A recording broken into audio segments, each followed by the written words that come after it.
Today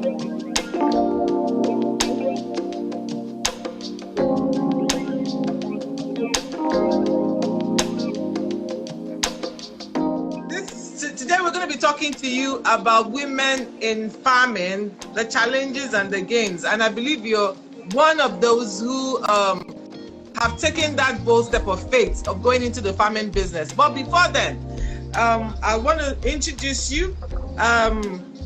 Funke Olowe-Rowaye. She's a proprietor of an hospitality business called Etal Hotels and Hall. One, like I said earlier, one in Apapa and one in Ikeja. She's a seasoned businesswoman with years of experience in investment and administration. Before her venture into hospitality, she was a banker. She was in the banking sector. And she's also run other businesses along the line. Today, she's ventured into farming. And it'd be nice for the women out there who are looking out to want to go into a business or an area that most people have considered to be an area for strictly with men, and to do it successfully. Here she is doing something many of us are still wondering how she's able to do it.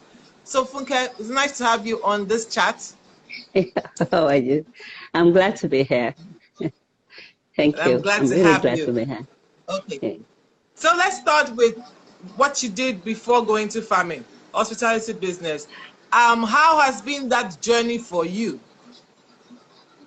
Actually, I'm really glad that you are bringing this up. I'm a bit camera shy. Actually, if you are facing me with camera, I won't be able to talk. But oh my goodness! But don't worry, I'm going to talk. Actually, I didn't start with the. I didn't start with the hospitality. I started with commodity after I left the bank. Okay. Yeah, I was doing distribution of commodities like rice and sugar and all the rest of it. Then things started to change in Nigeria. Prices started to go up. My aspiration to become an importer then, wasn't as easy as I wanted. So one way or the other, I would say I ventured into hospitality by accident. Oh, okay. Yes, actually, it wasn't something I planned. That was something I planned. I'd always wanted to own a filling station because as a child. Are you kidding me? Yeah. I'm not kidding you. I'm telling you the truth. So as a child, my first experience as a peasant farmer's daughter, my first experience coming out from my village landed me in a filling station. I saw the beauty. Okay. It was a very small filling station at Oshogo. I saw the beauty, something. And as a child, it has always been in my brain that I wanted to own something like that.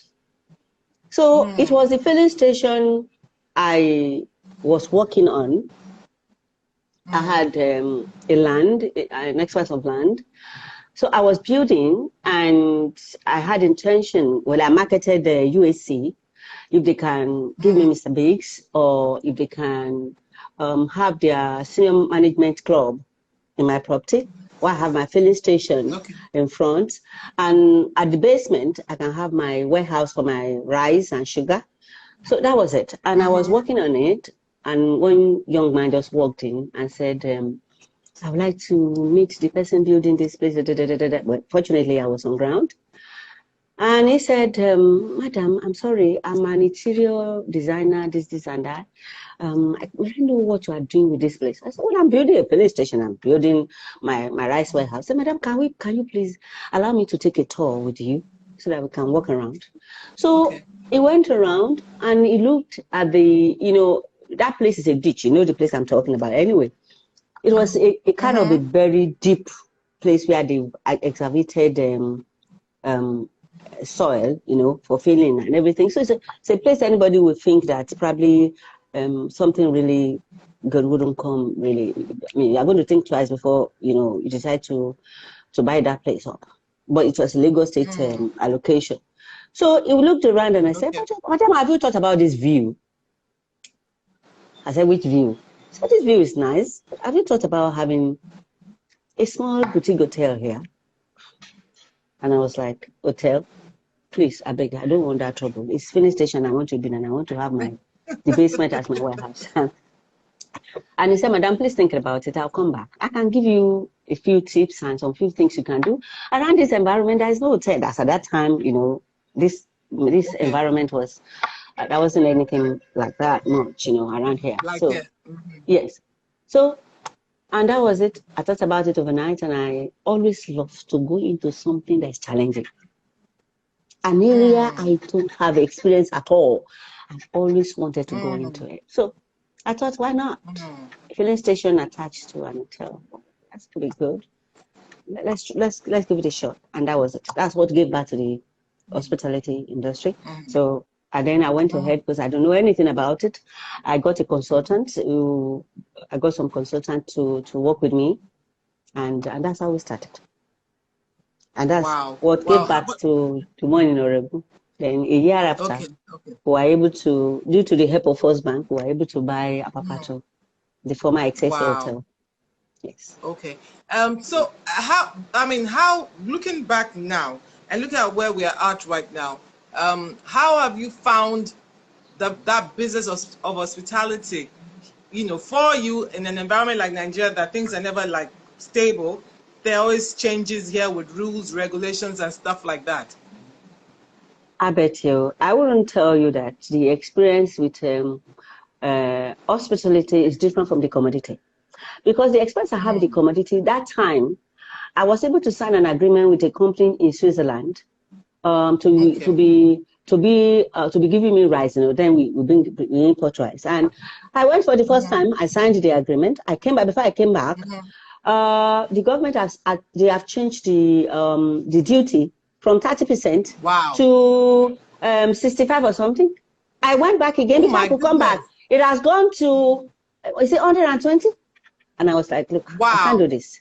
You can't plan, you can't program. So what I'm saying is that the experience I had with the rice distribution, commodity distribution, I wouldn't call it that it's a bit different from that of hospitality. Because with the hospitality, I discovered that Nigerian terrain for a business person, I wouldn't say woman only, is something that you might probably not be able to plan. You can't say you have a budget that probably is going to work the way you wanted it, because things will keep coming up. Probably the tariff of electricity will change, the tariffs of energy, or maybe PMS or diesel or whatever you use will change. You know, inflation kept on going and things keep changing. Companies are having challenges. Probably you have corporate bodies that patronizes you, and they have had their budget, and all of a sudden something happens to them. Yes, and they can't meet that. So all the training, the planning they've had that probably is going to affect hospitality business positively will change. Some will decide that, look, let's use our conference room. We're not going into an hotel to have a retreat because we can't afford it. So a lot of times, I will tell you now, for the past 7 years, we have not been, when we do it, but in fact, 2 years now, I've told them, don't do a budget, please.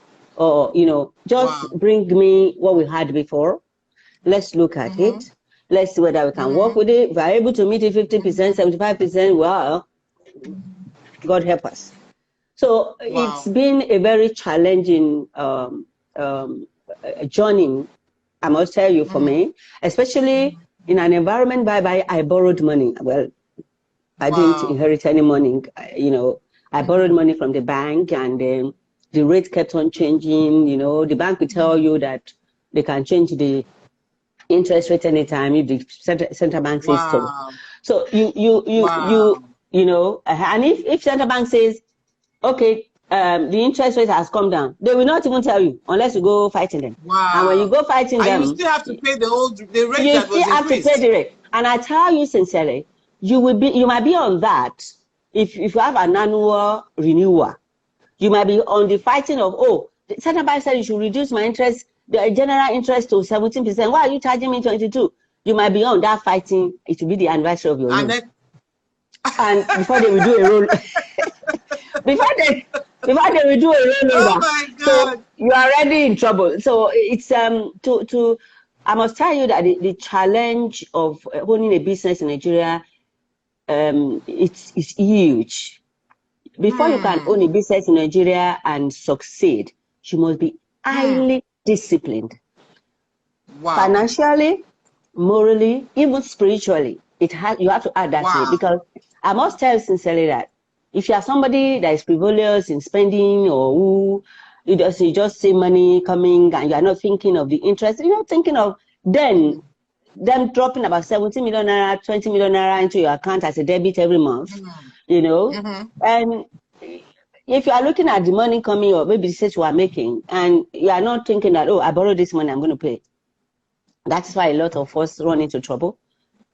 The bank will claim the property. So doing business in Nigeria requires a lot of discipline. Commitment. In fact, if you say you want to take 10 years to set up, you must be ready that if your wristwatch goes bad, you might not change it. Don't fix it. Don't fix it. Make sure you fix what is in front of you. If not, whatever is or collateral at the bank might be at risk. And I'm sure the bank, they will not bat an eyelid to take it from you. Okay, for someone who's done this for so many years, I mean, you've done it for over a decade or two. Would you say that, you know, some of this yo-yo attitude of government policies are some of the reasons why even having people coming into the country to invest seem to be suffering, sort of, going by what you've just said?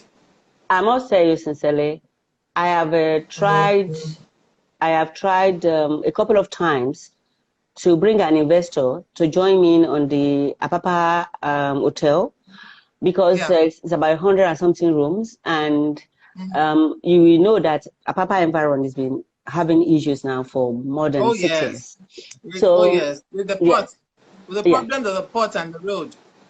So what I'm trying to say is that I've had a couple of investors that had meetings with us, with my board, and I was surprised that they are willing to come in, but they are not willing to make any commitment than just to come in, work, take whatever they can take, and move. And leave. Wow. Yes. They are not. They will tell you, look, we are coming in as a partner. You are the owner of your property. Are you getting me? They will tell you, we are coming in as a partner. We are going to fix your hotel or whatever property you give to us to our standard internationally. You are going to buy all the things that we are going to use to do the renovation, to bring it to the standard we want in our country of origin. Are you serious? Probably, if it's America, if it's Switzerland, if it is UK, it's Dubai, that is, they want to buy whatever from it. And they will tell you, we can't guarantee patronage. And so what's if the point? If for any reason at all, there is a shortfall in I've had meetings, dinners, I've had visitations from abroad wanting to join me, and when I realized it, and I know that one of the reasons is because they know that our policy is flip-flop. And never stable. Yeah, it's not stable. And so they will tell you blatantly that, look, we cannot guarantee sales. And then you must meet whatever we have signed. Like, okay, if your expatriate is to be collecting XYZ amount of money, don't tell me because you didn't sell, you're not going to pay. And if you ask, I said, look, all I want to do is give you my property, go and run it. Tell me how much you can be giving me monthly or annually, or semi-annual, whichever. They said no, that that is what they can do. They will come in with all the expertise, and they will tell me how much they are going to charge for doing that. You will buy whatever from their country, they will fix it, and you take care of all the charges. They are not even investing. They are not investing. To employ them. That's what they think. That is it. They are not investing at all. Well, I ascribe that to the fact that probably they know that our policy here is not stable. There's no projections that you can make that probably work for you. And so if you take it, you are desperate, you take it to buy. That's why you see a lot of small hotels or hotels that took that bait. Yeah. They have started changing the names. You will see some names in some areas, they are changing it. That's I would say that's That one of means the you can't reasons. use our names since we are not in agreement with you anymore. Yeah, well, even the person wouldn't be able to meet the agreement. Are you getting me? Wow. It is the Nigerians that are not able to meet the agreement because, for example, if you have a projection of let's say 50 million annually, and you are able only to meet 25, and you will still expect the owner that has not even gotten a kobo to bring money out. The owner will eventually say, please, you can go, carry your trouble and go, and let me be able to just manage myself the way I am. So actually, I would say it's the Nigerians that are opting out because they know that they cannot meet it and there's no guarantee of patronage. There's nothing like that. Yeah. Wow. So I don't see much of the investment they are doing. Okay. So when you look at what has happened now with the COVID-19, what's the way forward for the hospitality business to survive this period? Because I mean, there was like shut down for all that period, and so I'm still shut down, I guess.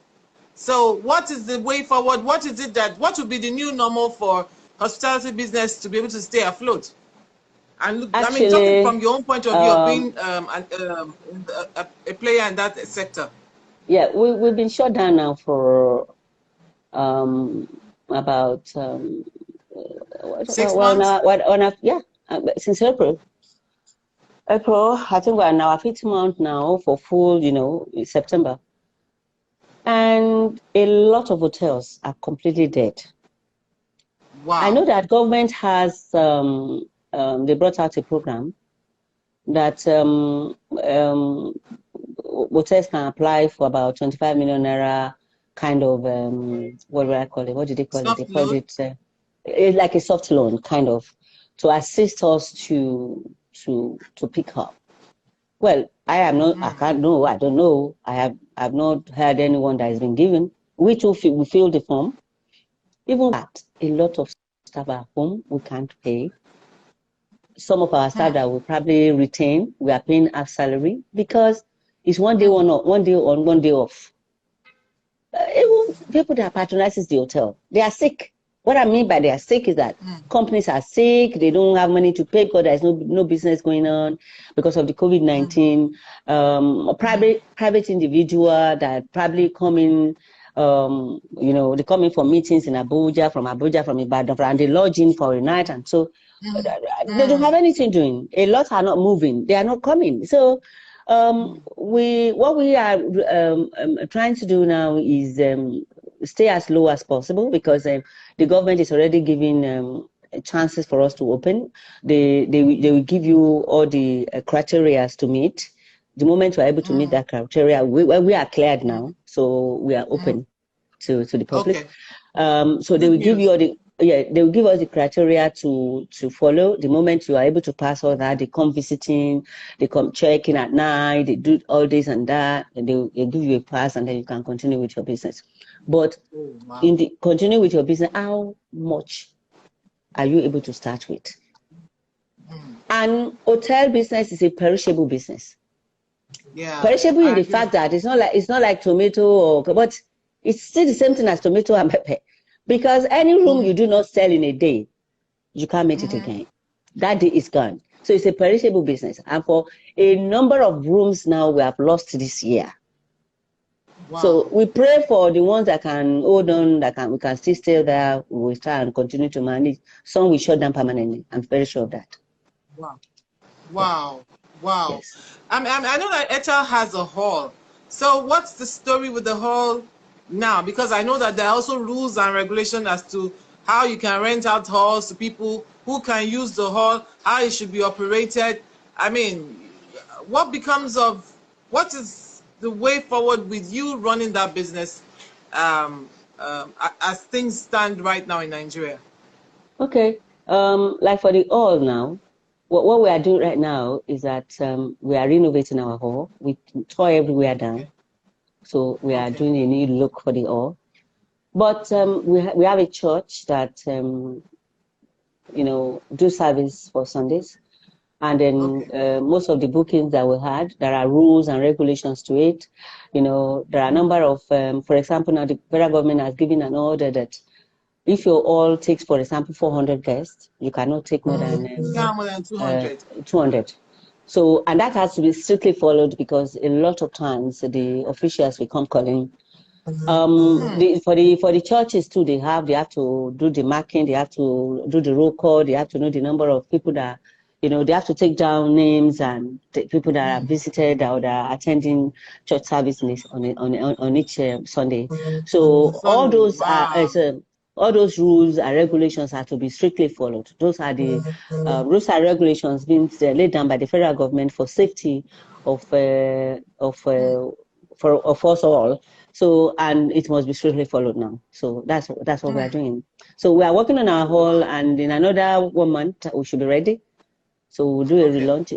Our outside bar has been shut down, so we will renovate it and relaunch it, and then we pick up from there again. Okay. All right, let's go to the real deal right now. That's Funke Olowe-Rowaye is into. You are now a farmer. Farmer. I mean, that's awesome to hear and amazing. I'm like, with this woman, what can she try? Farming again? So why? I know you have a farming history in your home, but why did you think this is the time? You know what is funny? When I was growing up, I lost my dad 40 years ago. By December 13, it will be 40 years my dad died. And so I had it's not as if I really had much of time with him. Just, I would say a glimpse of the times that I went to farm with him before I left him and then moved to my sister. I was the laziest of all my family members when it has to do with that.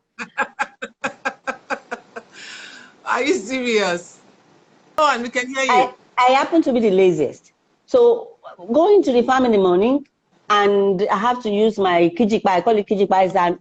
It's an ancient olden days jeans, locally made, a gown for ladies, And when I wear it, it's thick. It keeps the cold away, and I have to use my feet to walk the path of, the path to the farm. I hated it. Honestly, I never knew it is latent. It is rare in me. It can be rekindled. I never knew. So anything called farming, I don't want to hear it. So that was it. I went my way. I wanted to go to school. I wanted to do some other things, and I went my way. I went my way rather. I went my way, and I saw something. There's something about me, and a friend of mine reminded me. I love plants.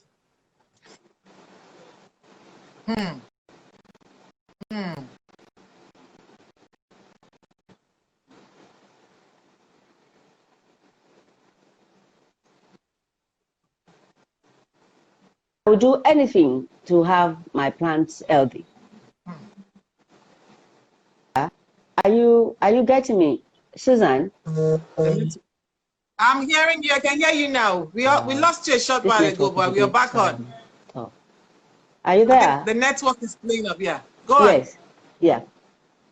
I love plants, and I celebrate my plants. I take care of them. First thing on Saturday morning. So there was this day in 2015. I am a member of WIMBIS, Women in Business. Okay. So I attended. They now sent out a notification that there's going to be something on agric. It was like something in me. There's something in my spirit man just said I must attend. So it was a cocoa, kind of a cocoa. You see, cocoa, cocoa bean. It was of summit, like training and awareness that women can go into on cocoa plantation and all the rest of it. That you are hearing me. We've been having network issues from your end. So you've been breaking, sort of like breaking. So I hope can you hear me now? Can you hear me? I can hear you. Hello. Hello, All right, I'm fine. here. So we lost you a few minutes ago. So maybe you can just repeat what you said. How You far said you're did a member you? of Winbiz. Yes.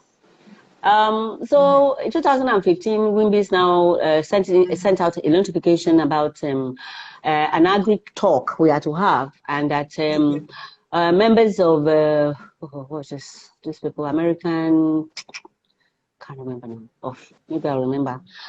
They had to give us a talk on agri. So I went, and I was particularly interested in cocoa. So they said they are going to give us a free write-up on it, and that if we are able to cultivate at least 10 acre, dab. So I was just interested, and I was like, I want to do it. I know there's something I've not done before. Immediately we left that meeting. I don't think I've attended another Wimbiz. I ran with that notion in my mind. Wow. I ran with that seed that was planted into my head, and I said, I must look for a land. I want to start cultivating cocoa. And that is what I ran with. I started, but I must tell you, I had a very bad experience with cocoa. I got my hand way burnt with cocoa. Wow. But you know what?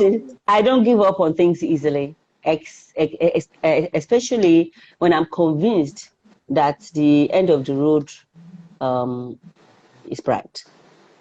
So I don't just give up. When I'm convinced about starting a thing, I must fight the challenges I meet on the way. So that's how I started. Wow. That's what gave birth to. But how did you overcome that burn? That experience you had, that you got your fingers burnt. How did you? What did that do to you that still got you staying on as a farmer? Because some people would have just, done the 360-degree and gone back to what they know best. Actually, I started with 100 acre. And with 100 acre. Yeah. So with the 100 acre, wow. I divided into 3 parts. So I took the first part, the first year, and I planted 12,500 trees. And I matched it one-on-one with plantain. But you see, the part I got wrong, or the person that consulted for me got wrong, is the fact that, well, why am I not remembering these people that came to give us these lectures about this cocoa? They came to take the soil test. They came, they took the soil for testing. That area is good for cocoa, but it was a wrong testing. It was completely wrong. So wow. I did the first. Well, what I could have done now, coming with experience now, I should have planted my plantain first, let it gain grounds, then the following year I could have planted my cocoa so that it would be a shield. So what I just did, yes, but what I just did was to plant at the same time. So they were growing together. But you planted both at the same time. Itself. Oh, I break it.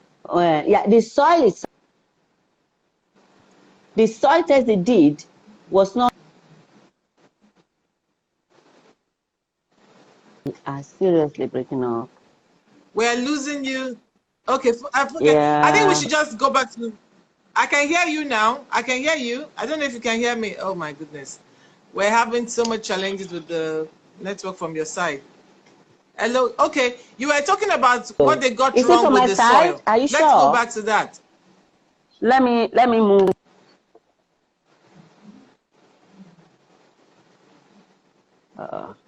Because I think your location. Okay, now I think I can see you.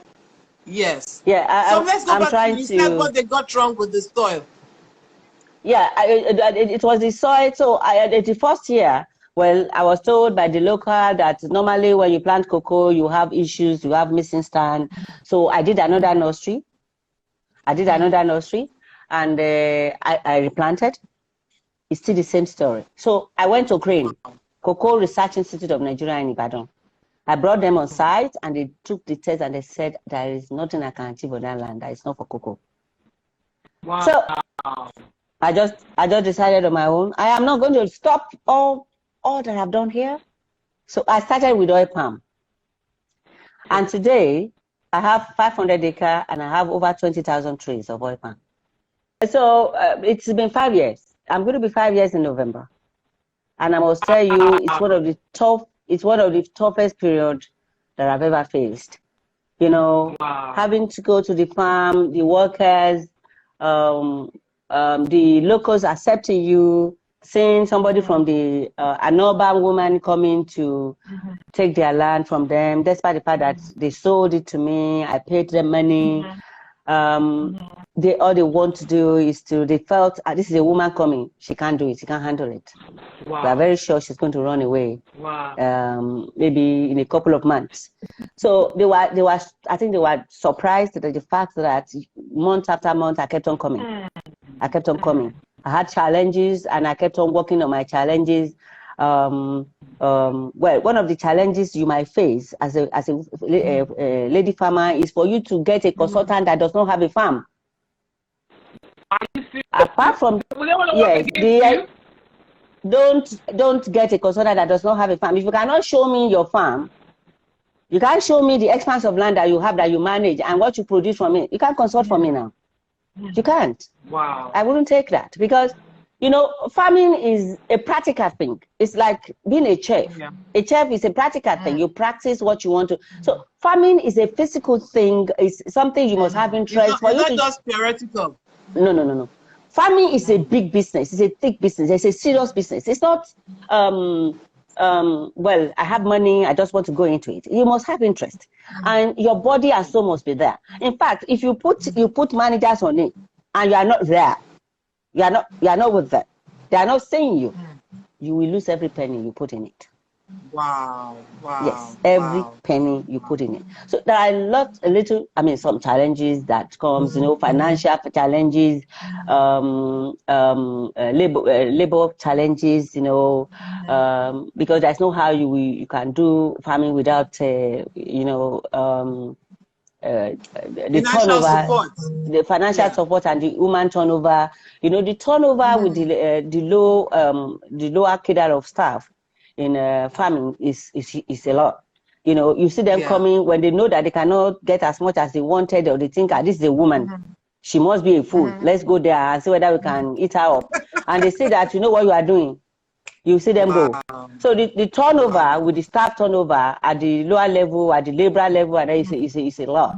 Before you now get people that they can be on your team. Yeah. Wow.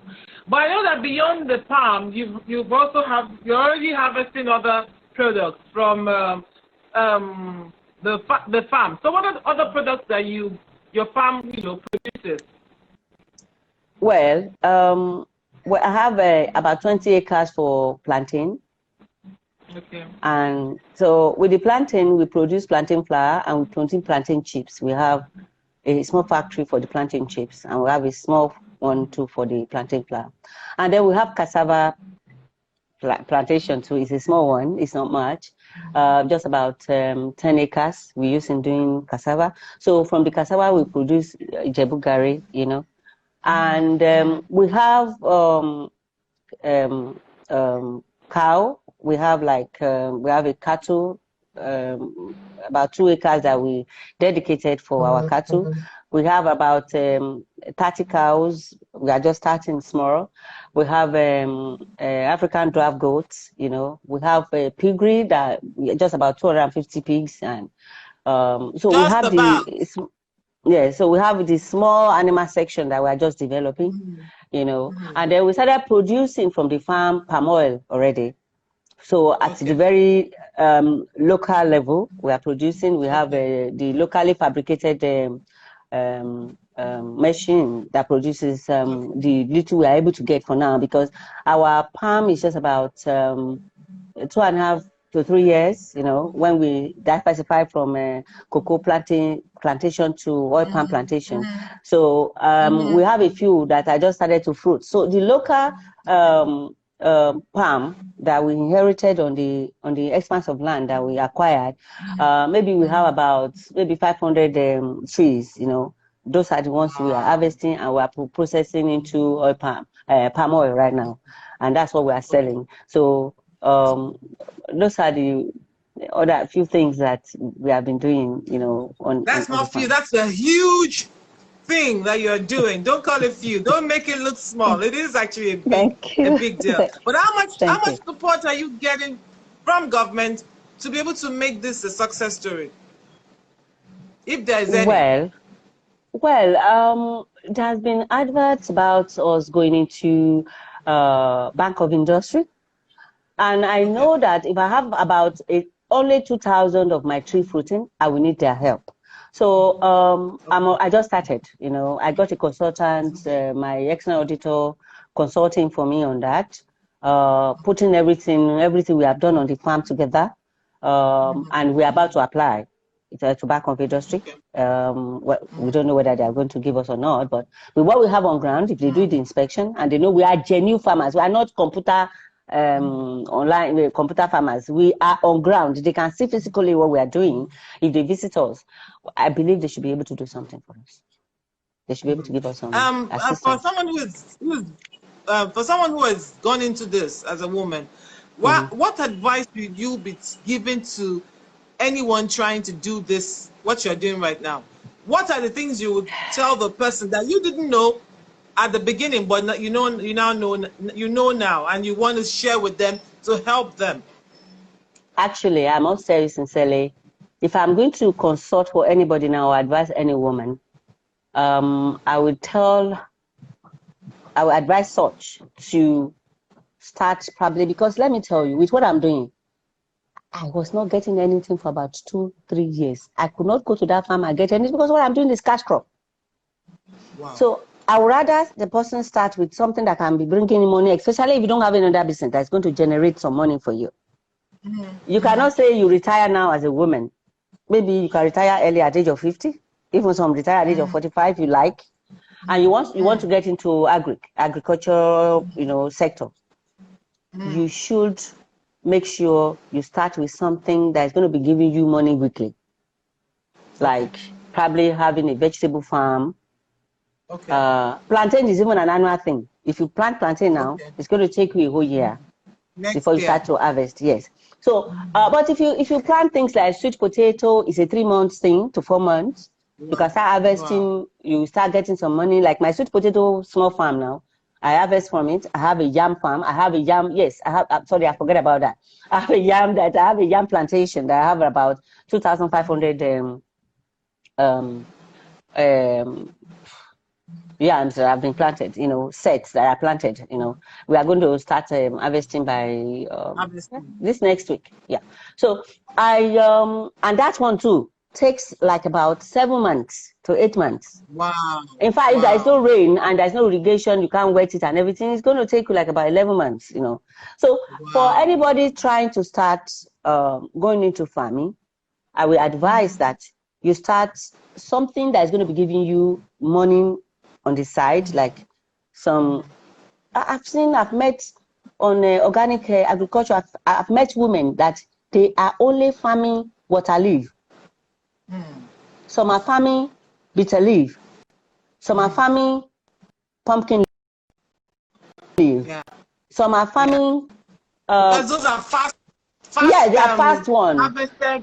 Once you can harvest immediately. Melon, egusi, maize. It's a 3 months thing.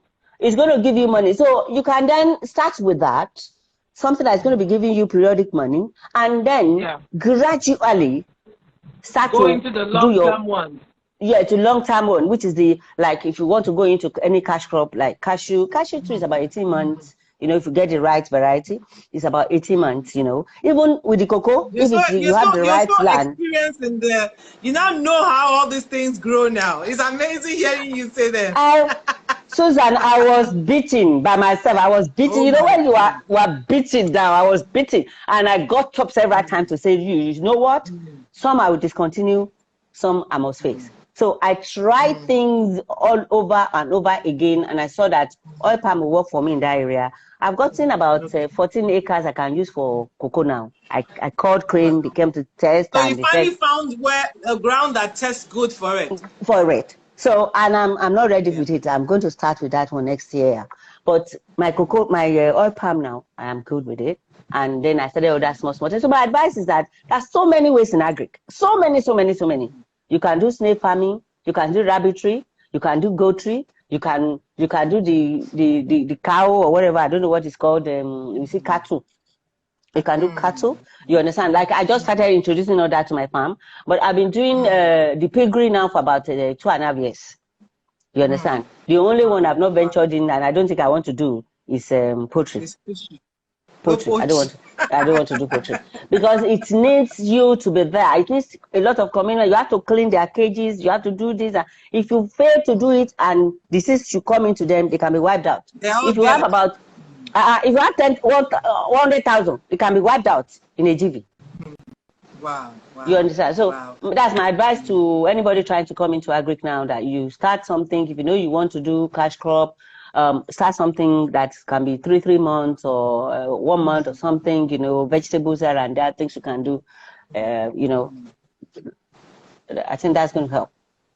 And then you must know, whatever you want to plant again, you must have been trying to find the market for it, because that's one of the challenges again. Finding market. I remember the first set of plantain. I did not know where to sell it. My first set of pumpkin leaf, ugu, I did not know where to sell it. So you must find out about your market. Now we now have a small farm shop. We are on Instagram, and we have a small farm shop called Ojaoko at my filling station. So people come in there to buy beans, plantain, banana from our farm, things we do. And we do organic. Though we are not satisfied yet because our farm is huge, so we are waiting, but we are natural. Fantastic. This is quite an inspiring story about your venture into the farming industry. I don't have your liver to do that, but I admire your resilience to conquer, and that's something that every woman needs who wants to survive in business. Our time is up, but we're gonna have this on YouTube. There's going to be a replay of it on Instagram for everyone who were not able to join us to watch and to hear this inspiring story. Funke, I just want to say thank you for being my guest today.